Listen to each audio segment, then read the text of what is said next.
నమస్తే, welcome to Bhavat media. ముందుగా headlines.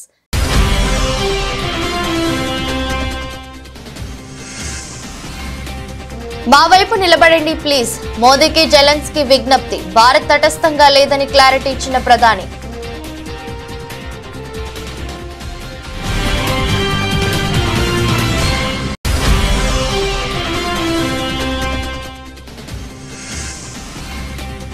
కేంద్ర మంత్రి సింధియాతో సీఎం రేవంత్ రెడ్డి భేటీ. టీ ఫైబర్ ప్రాజెక్టును భారత్ నెట్ ఫేజ్ 3లో చేర్చాలని విజ్ఞప్తి.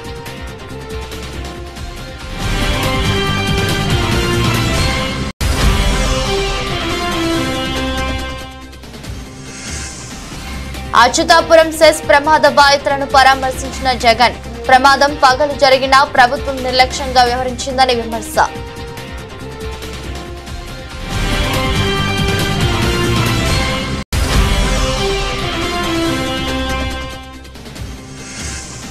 హీరో నాగార్జునకు చెందిన ఎన్ కన్వెన్షన్ ను కూల్చివేస్తున్న హైడ్రా. తెమ్మిడికుంట చెరువును కబ్జా చేసి ఎన్ కన్వెన్షన్ నిర్మించారని ఆరోపణలు.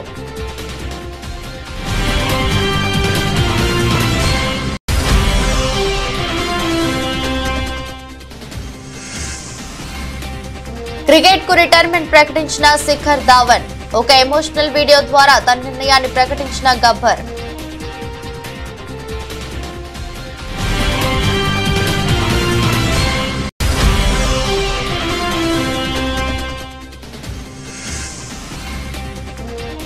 బంగారం, వెండి కొనుగోలు చేయాలనుకునే వారికి శుభవార్త.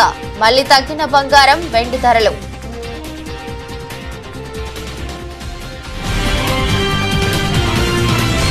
ఉక్రెయిన్ సార్వభౌమత్యం కాపాడుకోవడానికి పోరాడుతున్న తమకు భారత్ అండగా నిలబడాలని ఆ దేశ ప్రెసిడెంట్ వొలోదిమిర్ జెలెన్స్కీ భారత ప్రధాని నరేంద్ర మోదీకి విజ్ఞప్తి చేశారు. తటస్థంగా ఉండొద్దని కోరారు. దీనిపై ప్రధాని మోదీ స్పందిస్తూ భారత్ ఎల్లప్పుడూ శాంతి వైపే నిలబడుతుందని హామీ ఇచ్చారు. ఉక్రెయిన్ రష్యా యుద్ధంలో తాము తటస్థంగా లేమని వివరించారు. యుద్ధాన్ని నిలువరించేందుకు ఎలాంటి సాయానికైనా తాను ముందుంటానని ఈ సందర్భంగా మోదీ పేర్కొన్నారు. ఉక్రెయిన్ పర్యటనలో భాగంగా కీవ్ తో మోదీ స్వాగతించిన జెలెన్స్కీ కన్నీటి పర్యంతం కాగా తానున్నామంటూ మోదీ ధైర్యం చెప్పారు. యుద్ధం కారణంగా చనిపోయిన చిన్నారుల ఫోటోలు చూస్తూ జెలెన్స్కీని హత్తుకొని మోదీ భావోద్వేగానికి లోనయ్యారు. అనంతరం జెలెన్స్కీతో ద్వైపాక్షిక చర్చలు జరిపారు. యుద్ధాన్ని ఆపేందుకు తీసుకోవాల్సిన చర్యలపై ఇరువురు చర్చించుకున్నారు. భారతదేశం నుంచి తీసుకెళ్లిన మందులు, వైద్య పరికరాలను మోదీ ఉక్రెయిన్ ప్రెసిడెంట్ కు అందజేశారు. కేంద్ర టెలికాం శాఖ మంత్రి జ్యోతిరాదిత్య సింధియాను తెలంగాణ ముఖ్యమంత్రి రేవంత్ రెడ్డి కలిశారు.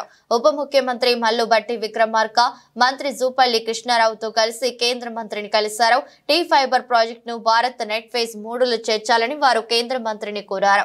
ఇందుకు సంబంధించి సమర్పించిన డిపిఆర్ ను ఆమోదించాలని కోరారు. కేంద్ర మంత్రితో సీఎం, ఉప ముఖ్యమంత్రి కాసేపు చర్చలు జరిపారు.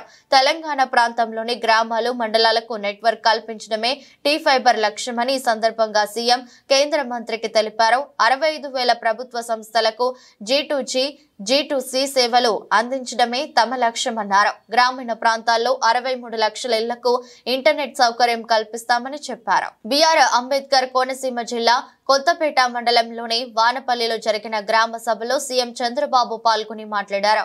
పెట్టుబడి తగ్గించి ఆదాయం పెరిగేలా రైతులు వినూత్న ఆలోచనలతో ముందుకు వెళ్లాలని సీఎం చంద్రబాబు పిలుపునిచ్చారు.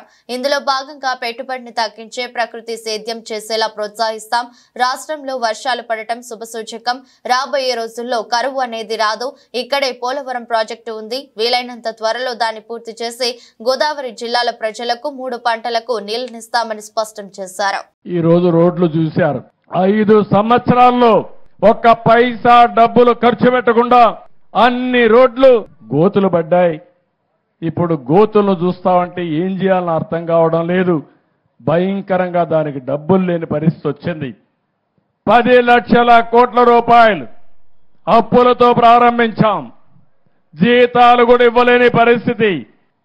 కనీసం పేదవాడికి పింఛన్ ఇవ్వలేని పరిస్థితి. కానీ మనసుంది ఈ ప్రభుత్వానికి. అదే సమయంలో మీరు ఒక మంచి నిర్ణయం చేశారు. ఆ నిర్ణయం 21 మందిని ఎంపీలు గెలిపించారు ఎన్డీఏకి. ఆ 21 మంది కేంద్రంలో కూడా మన సహకారం కీలకమయ్యే పరిస్థితి వచ్చింది. ఎన్డీఏలను ఉన్నాం. మీరిచ్చిన గుర్తింపు మీ సంక్షేమానికి ఉపయోగించాలని, ఈ రాష్ట్ర అభివృద్ధి కోసం ఉపయోగించాలని ముందుకు పోతున్నాం. అందుకే ఇవన్నీ కూడా ఒక నిర్దిష్టమైన కార్యక్రమాలతో ఈరోజు ఒక దీనికోసం ముందుకు పోయే పరిస్థితికి వచ్చాం. అచ్యుతాపురం సెస్ లోని ఎసెన్షియా ఫార్మా కంపెనీ ప్రమాద బాధితులను వైసీపీ అధినేత జగన్ పరామర్శించారు. ఉషా ప్రైమ్ ఆసుపత్రిలో చికిత్స పొందుతున్న క్షతగాత్రులతో మాట్లాడారు. వాళ్ళ ఆరోగ్య పరిస్థితి ఎలా ఉందో వైద్యులను అడిగి తెలుసుకున్నారు. మెరుగైన వైద్యం అందించాలని డాక్టర్లకు సూచించారు. అనంతరం మీడియాతో జగన్ మాట్లాడుతూ అచ్యుతాపురం ఘటన బాధాకరమని చెప్పారు. ఫార్మా కంపెనీలో పట్టపగలు ప్రమాదం జరిగినా ప్రభుత్వం నిర్లక్ష్యంగా వ్యవహరించిందని విమర్శించారు. కార్మిక శాఖ మంత్రి దగ్గర కూడా వివరాలు లేవని అన్నారు.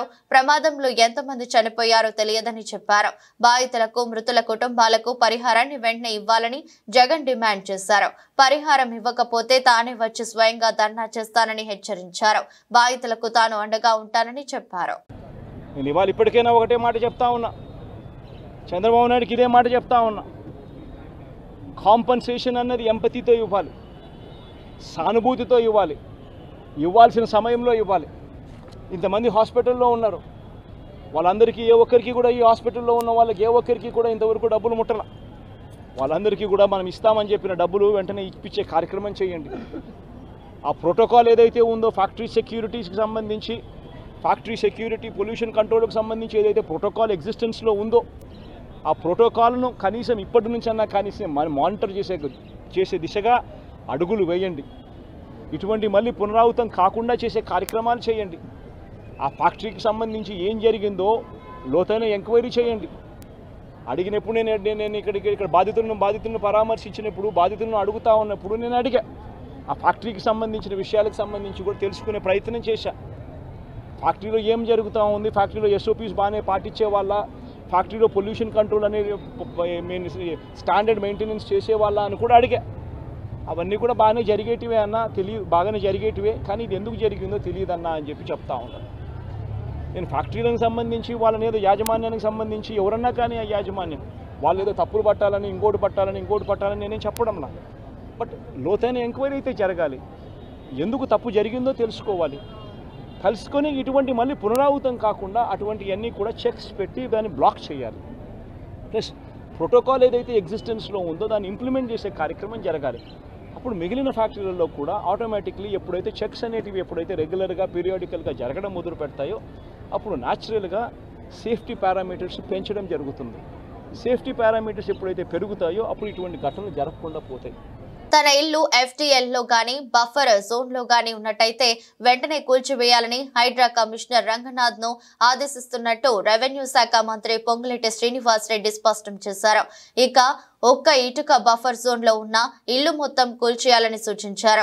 తన ఇల్లు నిబంధనలకు విరుద్ధంగా ఉన్నదంటూ బీఆర్ఎస్ నేతలు బురద చల్లే ప్రయత్నం చేస్తున్నారని ఆరోపించారు. దీనిపై స్పష్టత ఇవ్వాల్సిన బాధ్యతపై తనపై ఉన్నదని చెప్పారు. రెవెన్యూ మంత్రి ఇల్లు హిమాయత్ సాగర్ FTL లో బఫర్ జోన్ లో ఉన్నదని అంటున్నారు. నేను ఛాలెంజ్ విసురుతున్నా. హైడ్రా కమిషనర్ రంగనాథ్ ను ఆదేశిస్తున్నాను. మాజీ మంత్రులు హరీష్ రావు, KTR ఇంకా ఎంతమంది వస్తారో రమ్మనండి. అందరిని తీసుకెళ్లి నా ఇల్లు కొలవండి. ఒకవేళ నా ఇల్లు FTL లో బఫర్ జోన్ లో ఉన్నదని తేలితే మొత్తం కూలగొట్టండి. ఒక్క ఇటుక పెడ్డ ఇన్నా సరే మీరే కూలగొట్టండి. ఇది నా ఛాలెంజ్ అని స్పష్టం చేశారు. బీఆర్ఎస్ నేతలు తన సవాల్ను స్వీకరించాలని డిమాండ్ చేశారు. ఎవరు నిబంధనలకు వ్యతిరేకంగా ఇల్లు నిర్మించినా కూలగొడతామని హెచ్చరించారు. ఇక మాటకు ముందు, మాటకు మధ్య, మాటకు చివర రెవెన్యూ మంత్రి ఇల్లు హిమాయత్ సాగర్ FTL లో ఉంది. రెవెన్యూ మంత్రి ఇల్లు హిమాయత్ సాగర్ బఫర్ జోన్ లో ఉంది.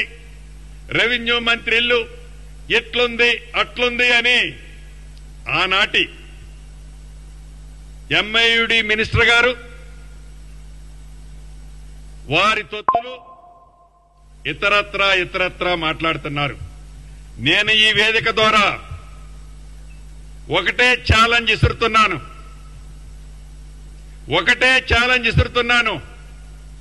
మీరు MIUD మినిస్టర్గా సుమారు 6-7 సంవత్సరాలు పనిచేశారు. మీ బావ హరీష్ రావు గారు ఇరిగేషన్ మంత్రిగా 5 సంవత్సరాలు పైచిలకు పనిచేశారు. ఈ వేదిక మీద నుంచి హైడ్రా అధికారి రంగనాథ్ గారిని ఆదేశిస్తున్నాను. ఈ ఇద్దరు మాజీ మంత్రులు అంటే ఒకరు ఇరిగేషన్ శాఖ మంత్రివర్యులు, రెండో వారిలో ఎంఐయుడి మంత్రివారు, వీరికి డబ్బాలు కొట్టే కొన్ని యూట్యూబులు, యూట్యూబులు, వారికి సంబంధించిన సంస్థలు, వ్యవస్థలు, మీరు ఎంతమంది వస్తున్నారో అంతమందిని ఎంట పెట్టుకొని, రంగనాథ్ గారు నేను ఇక్కడి నుంచి మిమ్మల్ని ఆదేశిస్తున్నాను, రేపు వెళ్తారా ఎల్లుండి వెళ్తారా, వాళ్ళనే ఒక కొత్త టేబు కొనుక్కొని రమ్మనండి. టేబు కొనుక్కొచ్చి నా ఇల్లు ఎఫ్టీఎల్లో ఉన్న బఫర్ జోన్ లో ఉన్న చివరికి ఒక ఇటుక పెడ్డ ఉన్నా ఎమ్మటే పడగొట్టండి. ఇల్లు మొత్తం దాంట్లో ఉంటే ఇల్లు మొత్తం పడగొట్టండి. This is my challenge, Ponguleti challenge. మహిళా కమిషన్ విచారణకు బీఆర్ఎస్ వర్కింగ్ ప్రెసిడెంట్ కేటీఆర్ హాజరయ్యారు. పార్టీ మహిళా నేతలతో కలిసి హైదరాబాద్ తెలంగాణ భవన్ నుంచి బయలుదేరిన కేటీఆర్ ట్యాంక్ బండ్లోని బుద్ధ భవన్ లో ఉన్న మహిళా కమిషన్ కార్యాలయానికి చేరుకున్నారు. అయితే కేటీఆర్ ను మాత్రమే ఆఫీసులోకి అనుమతించిన పోలీసులు బీఆర్ఎస్ మహిళా కార్పొరేటర్లు నాయకులను అడ్డుకున్నారు. దీంతో వారు ఆందోళన చేపట్టారు. ప్రభుత్వానికి వ్యతిరేకంగా నినాదాలు చేశారు. అయితే అదే సమయంలో కాంగ్రెస్ మహిళా కార్యకర్తలు కూడా అక్కడికి చేరుకున్నారు. ఇరు వర్గాలు పోటాపోటీ నినాదాలు చేసుకున్నారు. ఒకరినొకరు తీసుకోవడంతో ఒక్కసారిగా ఉద్రిక్త పరిస్థితి ఏర్పడింది. వారిని అదుపు చేయడానికి పోలీసులు శ్రమించాల్సి వచ్చింది. ఈ క్రమంలో మహిళా కమిషన్ కార్యాలయం వద్ద మహిళా కాంగ్రెస్ రాష్ట్ర అధ్యక్షురాలు బైఠాయించారు. మహిళలకు కేటీఆర్ క్షమాపణలు చెప్పాలని డిమాండ్ చేశారు. మరోవైపు కమిషన్ కార్యాలయం లోపల కేటీఆర్ కి మహిళా కమిషన్ సభ్యులు రాఖీలు కట్టారు. గతంలో మంత్రిగా ఉన్నప్పుడు కేటీఆర్ ప్రత్యేకంగా ఇచ్చిన నిధులతో కార్యాలయాన్ని అద్భుతంగా రెనోవేట్ చేయించుకున్నామని మహిళా సభ్యులు గుర్తు చేశారు. కావలి అభివృద్ధి కోసం నిరంతరం పరితపిస్తున్న వ్యక్తి కావలి ఎమ్మెల్యే దగ్గుమాటి వెంకట కృష్ణారెడ్డి అని ఉదయగిరి మాజీ ఎమ్మెల్యే తెలుగుదేశం పార్టీ జాతీయ ఉపాధ్యక్షులు బొలినేని రామారావు అన్నారు. శనివారం కావలి ఎమ్మెల్యే కావ్య కృష్ణారెడ్డితో కలిసి కావలి పట్టణంలోని 100 అడుగుల ఎత్తులో జాతీయ జెండా I love my Kavali icon ప్రదేశాన్ని తిలకించారు. మహానీయుల చిత్రపటాలు, గత శాసనసభ్యుల చిత్రపటాలను చూసి అద్భుతమని కొనియాడారు. అధ్వానంగా ఉన్న ముసునూరు రోడ్డు పనులు చేపట్టి అందరి ప్రశంసలు అందుకున్న కృష్ణారెడ్డి భవిష్యత్తులో మరెన్నో అద్భుతాలు సృష్టిస్తాడని, కావలిని కనకపట్నం చేస్తాడని మాజీ ఎమ్మెల్యే తెలిపారు.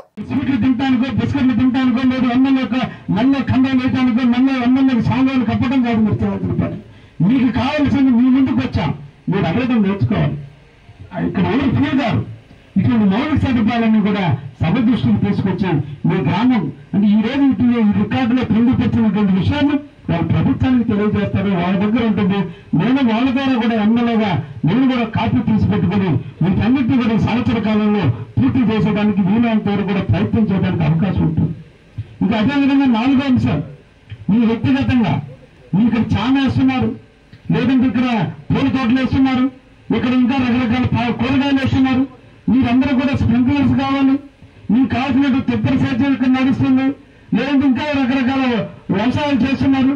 వాటికి సంబంధించినటువంటి వ్యక్తిగతాలు మీరు మామిడి తోట వేస్తా ఆ గుంట తోటానికి ఖర్చు కావాలా, ఖర్చు ఉన్నారు చేసిన వాళ్ళు డబ్బులు ఇస్తారు, వాళ్ళ చోట డబ్బులు మనకు మిగులుతుంది. అందుకని ఇటువంటి సౌకర్యాలను కల్పించేందుకు ఈరోజు రాష్ట్ర ప్రభుత్వం తీసుకున్న కార్యక్రమం ఇది. కాబట్టి దీన్ని సద్వినియోగం చేసుకోండి. ఏదో రామకృష్ణ, లేదంటే రంగారావు, లేదా ఇంకొక తాతయ్య, ఇంకొక ఆయన కాదు, రవీంద్ర కాదు, అందరూ ఆలోచించండి. మీ గ్రామ అభివృద్ధి కోసం మీరు అడగండి, అడిగి చేపించుకోండి అని చెప్పి సందర్భంగా మిమ్మల్ని అందరూ కూడా కోరుకుంటూ, గంట కాదు 2 గంటల అధికారులు ఇక్కడ కూర్చుంటారు, వాళ్ళందరినీ మనకు సేవ చేయడానికి.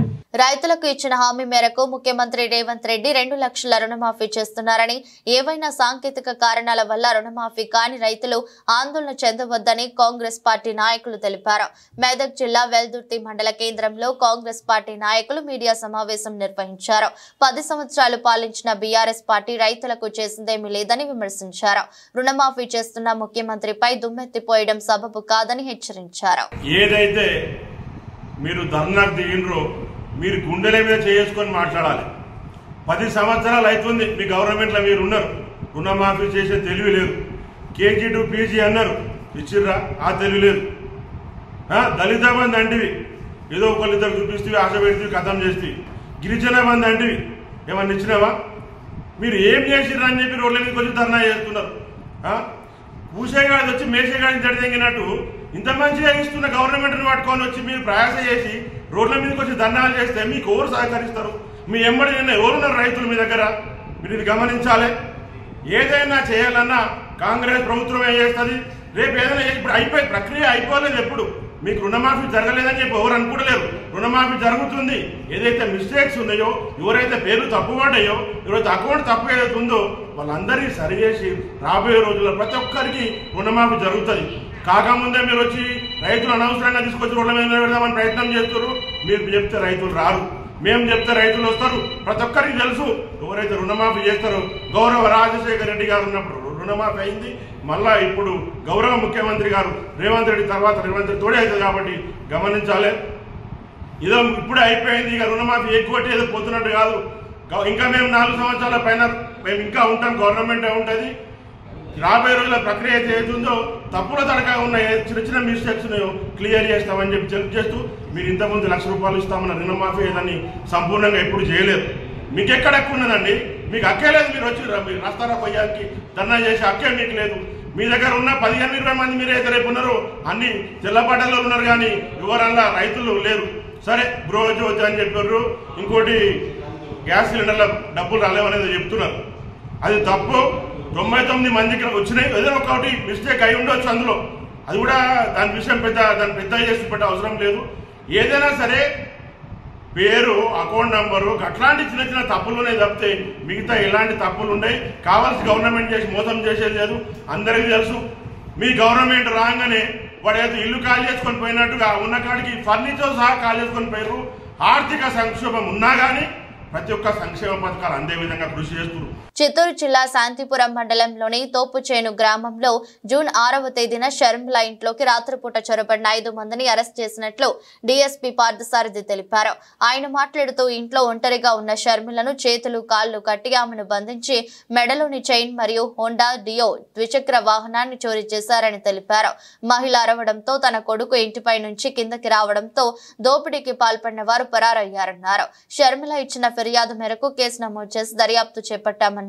చోరీ కేసును ఛేదించేందుకు కుప్పం రూరల్ సీఐ మల్లేష్ యాదవ్ ఆధ్వర్యంలో ప్రత్యేక టీంలను ఏర్పాటు చేసి దొంగతనానికి పాల్పడిన 5 మందిని అరెస్ట్ చేశామన్నారు.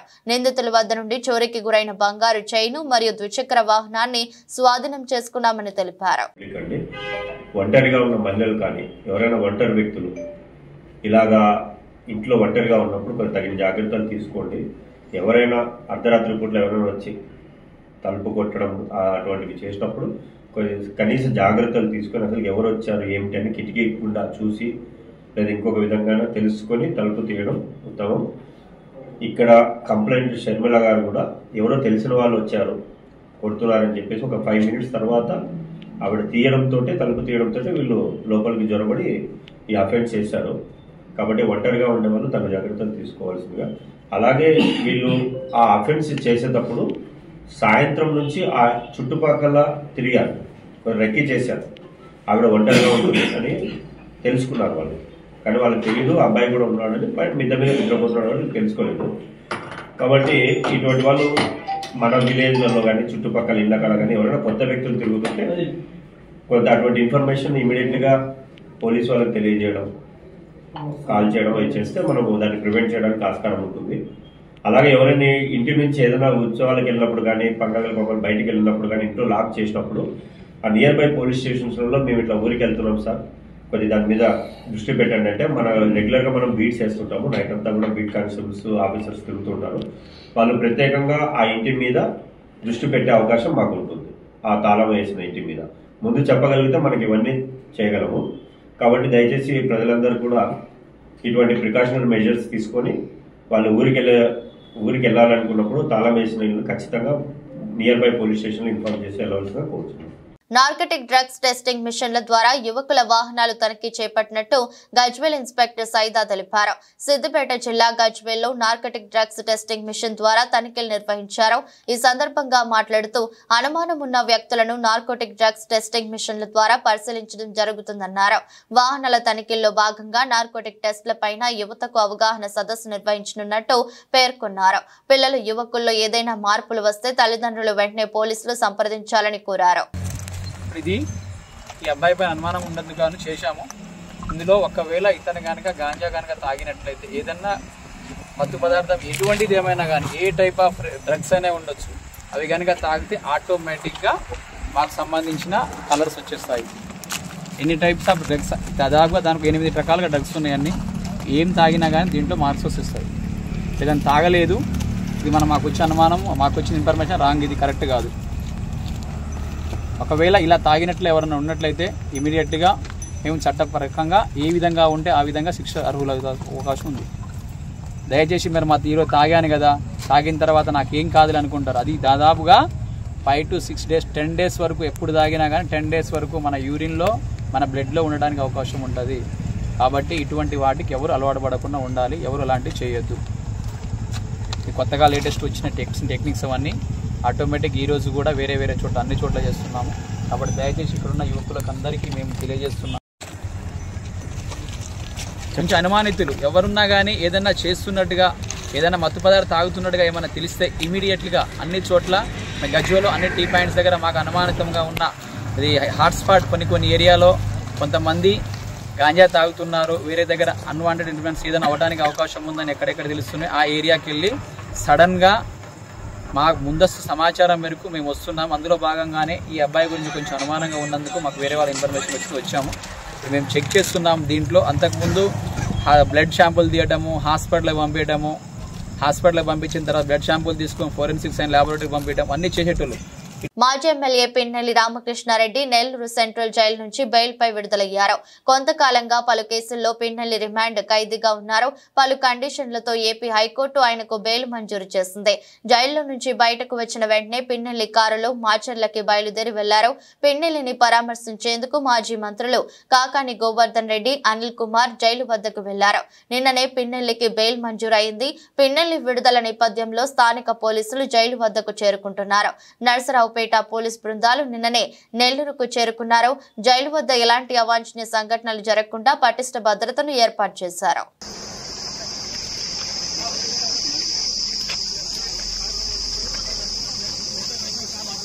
అక్రమ నిర్మాణాలపై Hyderabad disaster response and assets monitoring and protection కొరాడా చులిపిస్తోంది. అక్రమ నిర్మాణాల కూల్చివేతను హైడ్రా కొనసాగిస్తోంది. ఈ క్రమంలో మాదాపూర్లోని ఎన్ కన్వెన్షన్ ను హైడ్రా అధికారులు కూల్చివేస్తున్నారు. భారీ బందోబస్తు నడుమ శనివారం అధికారులు కూల్చివేత పనులు ప్రారంభించారు. తమ్మకుంటలో చెరువును ఆక్రమించి 3 ఎకరాల్లో సినీ నటుడు నాగార్జున ఎన్ కన్వెన్షన్ సెంటర్ నిర్మించారని పేర్కొంటూ పక్క ఆధారాలతో హైడ్రా కమిషనర్ కు ఫిర్యాదు వచ్చిన నేపథ్యంలో అధికారులు ఈ చర్యలు చేపట్టారు. హైదరాబాద్ లో గత కొన్ని రోజులుగా హైడ్రా అక్రమ నిర్మాణాలపై ప్రత్యేక చర్యలు చేపట్టింది. అక్రమ కట్టడాలు గుర్తించి వెంటనే కూల్చివేస్తోంది. తాజాగా బీఆర్ఎస్ వర్కింగ్ ప్రెసిడెంట్ మాజీ మంత్రి కేటీఆర్ కు చెందినదిగా భావిస్తున్న జవ్వాడ ఫామ్ హౌస్ సైతం అక్రమ నిర్మాణం అంటూ కూల్చివేతకు అధికారులు సిద్ధమవగా దానికి వ్యతిరేకంగా న్యాయస్థానాన్ని ఆశ్రయించిన విషయం తెలిసిందే. సెలబ్రిటీలు, ప్రముఖుల అక్రమ నిర్మాణాలను సైతం హైడ్రా కూల్చివేతకు రంగం చేస్తుండటం హాట్ టాపిక్ గా మారింది. నేచురల్ స్టార్ నాని కాలినడకన తిరుమలకు వెళ్లారు. సతీమణి అంజనా, తనయుడు అర్జున్ తో అలిపిరి నుంచి మెట్ల మార్గంలో తిరుమల చేరుకున్నారు.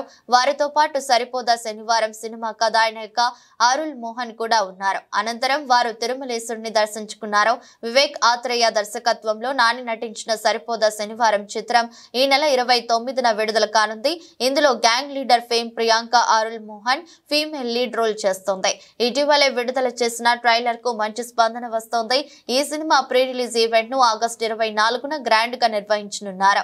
యూనిక్ యాక్షన్ ఎంటర్టైనర్ వస్తున్న ఈ చిత్రంలో ఎస్ఎస్జే సూర్య కీలక పాత్రలు నటిస్తున్నారు. ఈ మూవీకి Jakes Bejoy music, background score అందిస్తున్నారు. డివివి ఎంటర్టైన్మెంట్ బ్యానర్ పై వస్తున్న ఈ మూవీ ఇతర భాషల్లో సూర్య సాటర్డే టైటిల్ తో విడుదలవుతోంది. Team India star cricketer Shikhar Dhawan సంచలన నిర్ణయం తీసుకున్నారు. క్రికెట్ కు గుడ్ బై చెప్పాడు. అంతర్జాతీయ దేశవాళీ క్రికెట్ నుంచి రిటైర్ అవుతున్నట్లు ప్రకటించారు. ఈ మేరకు గబ్బర్ ఒక ఎమోషనల్ వీడియోను విడుదల చేశారు. కాగా ధావన్ తీసుకున్న ఈ నిర్ణయం ఇప్పుడు క్రికెట్ అభిమానులకు ఒక్కసారి షాకింగ్ గా మారిందని చెప్పాలి. అయితే యువ క్రికెటర్ల రాకతో చాలా కాలంగా గబ్బర్ కు టీమిండియాలో చోటు దక్కని విషయం తెలిసిందే. ఈ నేపథ్యంలోనే అంతర్జాతీయ క్రికెట్ కు వీడ్కోలు పలుకుతాడని ప్రచారం జరిగింది. అనుకున్నట్టే ఇప్పుడు తన నిర్ణయాన్ని ప్రకటించాడో భారత్ కోసం ఆడాలని ఎంతో కష్టపడ్డాను, తప్పించాను. అది సాకారమైంది. ఈ ప్రయాణంలో నాకు ఎంతో మంది అండగా నిలిచారు. నా కుటుంబం, చిన్ననాటి కోచ్ ఇంకా పలువురి వల్ల ఈ స్థాయికి వచ్చాను. దేశం తరపున ఆడినందుకు ఎంతో గర్వంగా, ఆనందంగా ఉంది. ఇప్పుడు నేను అంతర్జాతీయ డొమెస్టిక్ క్రికెట్ నుంచి రిటైర్మెంట్ ప్రకటిస్తున్నాను. నా క్రికెట్ ప్రయాణంలో ఈ అధ్యాయాన్ని ముగిస్తున్నాను. లెక్కలేనన్ని మధుర జ్ఞాపకాలను, కృతజ్ఞతా భావాన్ని నా వెంట తీసుకువెళ్తున్నాను. నాకు అవకాశాలు ఇచ్చిన బీసీసీఐ, అలాగే నాకు ప్రేమను పంచి అండగా నిలిచిన ప్రతి ఒక్కరికి కృతజ్ఞతలు. జై హింద్ అని వీడియోలో ధావన్ చెప్పుకొచ్చారు. नमस्कार सभी को। आज एक ऐसे मोड़ पर खड़ा हूं जहां से पीछे देखने पर सिर्फ यादें ही नजर आती हैं और आगे देखने पर एक पूरी दुनिया। मेरी हमेशा से एक ही मंजिल थी, इंडिया के लिए खेलना, और वो हुआ भी, जिसके लिए मैं कई लोगों का शुक्रगुजार हूं। सबसे पहले मेरी फैमिली, मेरे बचपन के कोच तारिक सेना जी, मदन शर्मा जी, जिनके अंडर मैंने क्रिकेट सीखी, फिर मेरी टीम जिसके साथ साथ मैं सालों खेला। मुझे एक परिवार और मिला, नाम मिला, आप सबका प्यार मिला। पर कहते हैं ना, कहानी में आगे बढ़ने के लिए पन्ने पलटना जरूरी है, तो बस मैं भी ऐसे ही करने जा रहा हूं। I am announcing my retirement from international and domestic cricket. और अब जब मैं अपनी क्रिकेट जर्नी को अलविदा कह रहा हूं, तो मेरे दिल में एक सुकून है कि मैं अपने देश के लिए बहुत खेला, और मैं बहुत शुक्रगुजार हूं बीसीसीआई डीडीसीए का, जिन्होंने मुझे मौका दिया, और मेरे सारे फैंस का, जिन्होंने मुझे इतना प्यार दिया। मैं बस खुद से यही कहता हूं कि भाई, तू इस बात से दुखी मत हो कि तू अपने देश के लिए फिर नहीं खेलेगा, पर इस बात की खुशी अपने पास रख कि तू अपने देश के लिए खेला। और ये मेरे लिए सबसे बड़ी बात है, मैं खेला। బంగారం, వెండి కొనుగోలు చేయాలనుకునే వారికి శుభవార్త. ఎందుకంటే ఈ రోజు కూడా బంగారం, వెండి ధరలు భారీగా తగ్గుముఖం పట్టాయి. దీంతో మార్కెట్లో వీటి ధరలు మరింత చౌకగా మారాయి. ఈ క్రమంలో ఢిల్లీలో ఉదయం 6:25 నాటికి 24 క్యారెట్ల బంగారం ధర 10 గ్రాములకు 570 తగ్గి 72,790కు చేరుకుంది. 22 క్యారెట్ల బంగారం ధర 10 గ్రాములకు 66,740కి చేరింది. మరోవైపు విజయవాడ, హైదరాబాద్ 24 క్యారెట్ల బంగారం ధర 10 గ్రాములకు 72,640కి చేరింది. 22 క్యారెట్ల బంగారం ధర 10 గ్రాములకు 66,590కి చేరింది. ఇదే సమయంలో వెండి ధర కిలోకు 100 తగ్గింది. ఈ నేపథ్యంలో ఢిల్లీలో కిలో వెండి ధర 86,600కు చేరుకుంది. వార్తలు ముగించే ముందు మరోసారి హెడ్లైన్స్.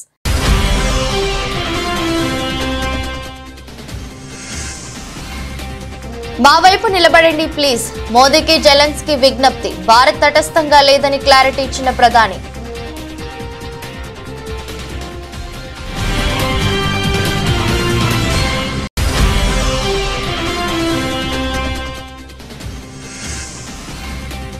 కేంద్ర మంత్రి సింధియాతో సీఎం రేవంత్ రెడ్డి భేటీ.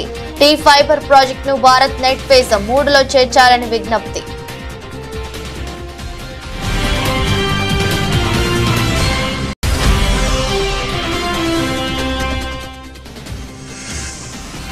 అచ్యుతాపురం సెస్ ప్రమాద బాధితులను పరామర్శించిన జగన్. ప్రమాదం పగలు జరిగినా ప్రభుత్వం నిర్లక్ష్యంగా వ్యవహరించిందని విమర్శ.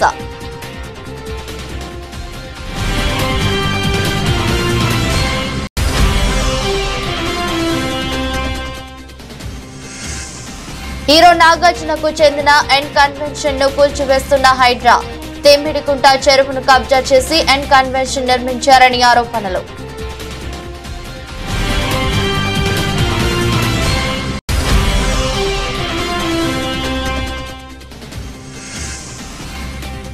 క్రికెట్ కు రిటైర్మెంట్ ప్రకటించిన శిఖర్ ధావన్.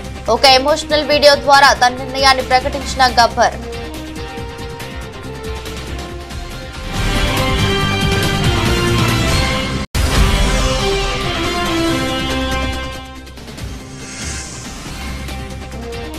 బంగారం, వెండి కొనుగోలు చేయాలనుకునే వారికి శుభవార్త.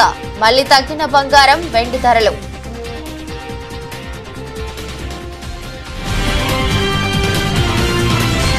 ఇది బులెటిన్. మరో బులెటిన్లో మళ్ళీ కలుద్దాం.